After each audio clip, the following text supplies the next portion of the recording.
Hi everybody, Bill Gilliland here. A wise man once told me that there are two things you need to know to be successful in business. The first thing is that you need to know how to sell. Okay, obviously if we don't sell anything, there's no business. Second thing is though, you need to know how cash flows through your business. And that's what we're going to chat about today. How cash flow actually throws through your business. So we're going to cover three areas today. Number one, we're going to cover where cash comes from in a business and where it goes. We're going to talk about why profit doesn't equal cash flow.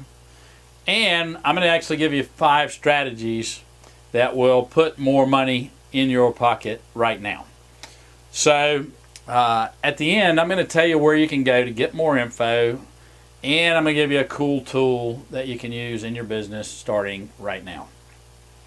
So, but first I want to talk a little bit about maybe why people don't stay on top of their cash or understand their cash as well as they should. Number one, I think some of my clients are just afraid of numbers or afraid of math. I think we have this fear that we've built up over the years.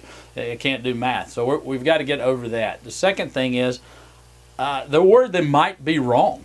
You know, cash flow is about forecasting, and you know, you're never going to be 100% right in forecasting. There's tons of people that make killer amounts of money forecasting, how the NCAA championship's going to come out, and they're usually wrong. But they make good money doing it. So we've got to forecast cash the same way. So we're going to be wrong some. The third thing is, it might not look so good. Our cash flow situation might not look so good, but how are we going to improve it if we don't know where it is? And number 4, the biggest frustration that I hear from people is, I made a profit, but I just don't have any cash. So we're going to find out where cash comes from and where it goes. We're going to figure out how you can know your numbers. We're going to understand why cash doesn't equal profit. And I'm going to give you 5 strategies that you can put more cash into your pocket starting now. So, where does cash come from and where does it go? There are 3 areas in a business where cash can come from. One is operations. We sell things. People pay us for that service or that product, and we get money in return. Okay. Now we have to pay out money in operations. So we have materials, we have labor costs, we have utilities, we have rent, we have the normal things that we have wages and salaries. We have the normal things that come out of a business. That's operations. So that's the first area, and we hope that will be the biggest area of cash flow in our business. Number 2, we can have investments. So we can have investing activities. So we can invest in real estate, or we can invest in stocks and bonds. In other words, we can spend money as an investment, and we can expect a return out of it. So we can have money that's earning interest for us. We could have cash that we have invested and can make a little bit of money for us. So we'll have some money that we would get out of investments. And then number 3 is we can get money from financing activities. And that would be borrowing money for something. So if we borrowed money, we would have an increase in cash. And if we paid back a loan, we would have a decrease in cash. So the 3 areas are operations, investments, or financing. So I want to talk about, specifically, I want to hone in on the operations side and the financing side mostly, because that's what affects most medium and small business owners. I want to talk about why profit doesn't equal cash or cash flow. Number 1 is depreciation. A profit and loss statement is designed to give us timing it's supposed to record the sale and the expenses associated with that sale at the same time. So we have a timing issue of when we pay the bill or when we record the income and when we actually get paid.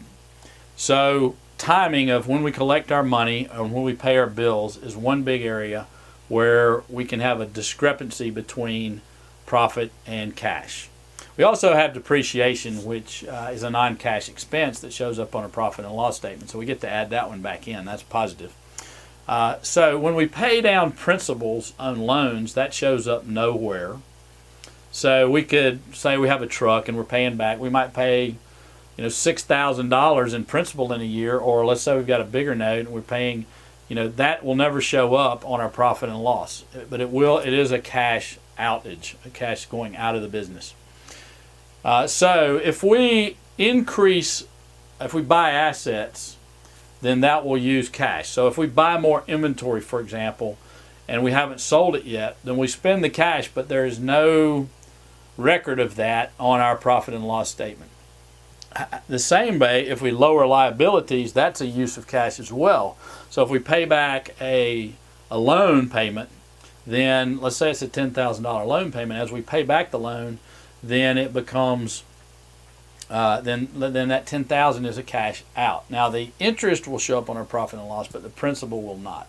So most of the problems happen around timing and cash. Now here's 5 ways to get more cash in your business. The simplest, the quickest way is to raise your prices. And some of you resisted this, but go ahead and do it. The incremental increase in your price that you've raised your prices will go directly into your pocket. Number 2, we need to collect the money that's already due to us. So if we have anything over 30 days, we need to go collect that money. I've had several clients with tens of thousands of dollars outstanding, and all we had to do was go collect it. Now, once you collect it, we want to put in a collection system so that that never happens again. So that we've got a great system for that. Number 3, we want to get control of our inventory. So we want to limit our inventory spendings. If we've got too much, we want to sell it down, return it, whatever we have to do to turn it into cash. Number 4, we need to renegotiate our vendors. So we go back, we get a better deal, we buy better, etc. Number 5, we need to forecast our cash flow, and that's where the cool tool that I'm going to give you later comes in. But we need to know where we are. We need to know when we're going to get paid, when money's going to come in, and we need to estimate when we're going to get paid. And if you're in a retail environment, you get paid every day. Well, estimate that. And we need to estimate how our cash flow goes out so that we can stay on top of it on a weekly basis. Let me give you an example of how one of my best clients ever, his name's Ray, he had a furniture repair business. When I first started working with him, he had an average dollar sale of about $388. Well, we raised his prices, and through one other strategy, basically add-on sales, we were able to get that average dollar sale up to $743. Well, that's a 188% increase in his cash position. We were able to move, plus we collected some of his outstanding debts, and so what we were able to do was move him from a negative cash. He actually had negative $30,000 showing on his P&L to a positive cash position of plus 30. So plus 60,000 that we picked up in a matter of 3 months, put him in a great position to grow the business. So I hope you found this valuable. I'd like to know what part of this you found the most valuable and why, and if you could just leave us a comment down below, that'd be wonderful. So next time we're going to look at the profit and loss statement a little bit more in depth, and if you found this valuable, you'd probably like to come out to our next event. And all you need to do is go to www.ashevillebusinesscoach.com, and you'll see our event section, and you can click on there and you get all the information about our next event and how to sign up. We'd love to see you out there. Also, I promise you the cool tool. The cool tool is also on www.ashevillebusinesscoach.com. You just click on the cool tool little sector over there, the little tab widget on the side, I believe they call it, and pop in your name and your email address, and you can pick up your cool tool. And I'd love to hear how that goes with you. So give me a shout anytime, and until next time, bye for now.